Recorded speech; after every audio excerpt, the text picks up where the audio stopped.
포스코 케미칼의 강점의 투자 방향에 따라 중요성이 다르기 때문에. 안녕하세요. 주말 만드는 취업 비법들 준비했습니다. 오늘은 포스코 케미칼 자기소개서 작성법에 대해서 알아보려고 합니다. 포스코 케미칼은 포스코의 자회사로 인재상은 포스코 인재상을 확인하시면 됩니다. 자기소개서 작성 전에 먼저 주의사항을 하나 알려드리겠습니다. 글자 수는 요구사항에 맞게 작성하시는 것이 기본입니다. 포스코 케미칼 같은 경우에 1800바이트 또는 2700바이트를 요구하기 때문에 글자 수는 최대한 1800바이트나 2700바이트에 맞춰서 작성하는 것이 좋습니다. 두 번째 주의사항은 자기소개서 작성법을 참고해 주시기 바랍니다. 저는 자기소개서 작성법을 두문행결점이라고 이야기 드리는데요. 자소서의 시작은 두 갈씩, 그리고 요구하는 문제, 행동, 결론, 마지막으로 느낀 점 또는 배운 점에 대해서 기술하는 방법입니다. 두문행결점에 대한 작성 방법은 오른쪽 상단의 링크를 참조해 주시기 바랍니다. 이제부터 포스코 케미칼의 자기소개서를 작성하는 방법을 알아보겠습니다. 1번 문항은 왜 포스코 케미칼에 입사하고 싶은지, 다른 기업과의 차별화된 점을 중심으로 기술하는 문항입니다. 포스코 케미칼의 강점에 대해서 작성하는 부분이죠. 다른 말로 하면 지원 동기와 관련된 질문이라고 할 수 있습니다. 이 문항에 대해서 작성하실 때는 본인의 전공과 관련한 포스코 케미칼의 강점으로 작성해야 합니다. 이런 질문을 회사의 강점만을 언급하면 뭐뭐와 같은 회사이기 때문에 지원했다, 이렇게 작성하는 경우가 있는데요. 가장 좋지 않은 방법입니다. 이 문항을 작성하기 위해서는 따라서 포스코 케미칼이 어떤 사업을 하는 회사인지를 알아야 합니다. 목적 사업이라고 하는데요. 이 부분에 대해서는 제가 첨부한 기업 분석 자료를 참조해 주시기 바랍니다. 그리고 또 중요한 점은 4번 문항이 지원 분야의 직무 능력을 중요도 순위로 세 가지 기술하는 것이기 때문에 1번 문항에서는 해당 직무를 위한 대표적인 교육상 또는 지원자의 경험이나 경력을 중심으로 한 가장 대표적인 것으로 작성을 하는 거죠. 이번 문항은 제한된 자원에도 불구하고 도전적인 목표를 달성했던 경험을 기술하는 문제입니다. 성과에 대한 경험을 물어보는 질문이죠. 특히 이 질문의 키워드인 제한된 자원이 중요합니다. 제한된 자원을 활용해 성과를 낸 경험을 작성하는 거죠. 그리고 성과를 내기 위한 과정에서 배운 점과 느낀 점, 마지막으로 성장을 한 내용이 포함되어야 합니다. 이런 목표와 경험을 서술하는 문제를 어려워들 하시는데요. 이런 질문에서 가장 많이 활용되는 경험은 전공 프로젝트나 아르바이트와 같은 내용이기 때문에 여러분도 잘 생각해 보시면 모두 작성할 수 있는 것들이 있습니다. 3번 문항은 최근 이슈가 되는 뉴스를 한 가지 정하여 본인의 입장과 그 이유를 논리적으로 기술하는 문제입니다. 산업 이슈와 관련된 질문이라고 할 수 있습니다.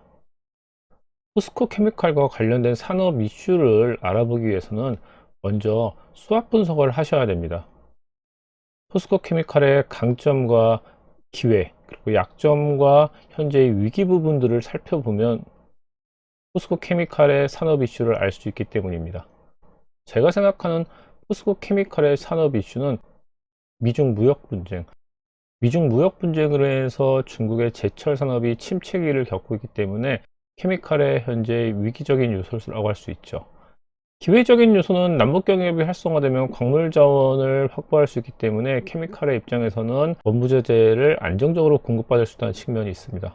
그리고 테슬라로 상징되는 전기차 시장이 확대되면서 전기차 관련된 소재를 생산하는 케미칼에는 기회와 강점적인 요소로 작용을 하고 있는 거죠. 이렇게 관련된 산업 이슈를 찾아보고 그에 대해서 본인의 입장과 이유를 기술하시기 바랍니다. 마지막 네 번째 문항은 본인이 갖추고 있는 지원 분야의 가장 중요한 직무 능력을 세 가지 나열하는 겁니다. 직무를 위해 준비된 역량을 파악하기 위한 질문이라고 할 수 있습니다. 이 문항에 대해 작성하기 위해서는 먼저 직무별 주요 업무를 확인해야 합니다. 주요 업무를 파악하기 위해서는 동일 업종의 회사들을 참조하는 것도 방법입니다. 그리고 국가 직무능력 표준에서 개발된 자료도 참조하신다면 직무에 대한 주요 내용을 알 수 있습니다. 하지만 동일 업종에 있는 기업들이 투자 방향에 따라 중요성이 다르기 때문에 포스코 케미칼의 주요 투자 부분을 확인해서 작성하시는 것이 필요합니다. 마지막으로 직무 내용을 수행하기 위해 본인이 준비한 과정과 결과에 대해서도 작성해야 합니다. 포스코 케미칼의 자기소개서 문항을 살펴봤습니다. 이제부터는 포스코 케미칼의 수합 분석을 한번 해보겠습니다. 포스코 케미칼의 강점은 전기차 판매 증가로 2차 전지 시장이 확대되고 있다는 점입니다. 그리고 국내 유일의 음극 재생산 업체라는 점입니다. 마지막으로 제가 생각하는 장점은 포스코 그룹 전체적인 장점이라고 할 수 있는데, 공기업의 기업 문화가 남아있기 때문에 자유롭고 안정적인 기업 문화라는 점입니다. 약점적인 요인을 찾아보면 미중 무역 분쟁으로 중국 내의 업황이 부진하다는 점입니다. 또한 소형 전지 시장의 부진에 따라서 양극재 업체의 수익성이 지속적으로 하락하고 있습니다. 마지막으로 ESS 및 전동공구 등 음극재 업황이 전반적으로 부진하기 때문에 가동률도 하락하고 있습니다. 그러나 기회적인 측면도 있습니다. 전기차 시장은 현재 고성장하고 있기 때문에 배터리 관련 소재 수요는 지속적으로 확대되고 있죠. 유럽에서 전기차 시장이 안정적으로 정착이 된다면 아마 관련 소재의 수요는 더 크게 확대될 것입니다. 포스코 케미칼은 이에 맞춰서 공장 증설을 완료하고 또한 계속해서 증설하고 있기 때문에 안정적인 시장 수요를 충족할 수 있을 것입니다. 마지막 기회적인 요소는 남북 경제 협력 시 광물 자원을 안정적으로 확보할 수 있다는 측면입니다. 포스코 케미칼의 위기적인 요소는 과잉 경쟁 내화물 시장입니다. 그리고 계속해서 말씀드리는 미중 무역 전쟁에 따른 중국 전기로가 가동률이 하락하고 있다는 점이죠.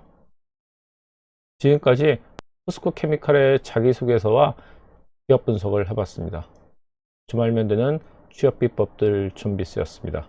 감사합니다.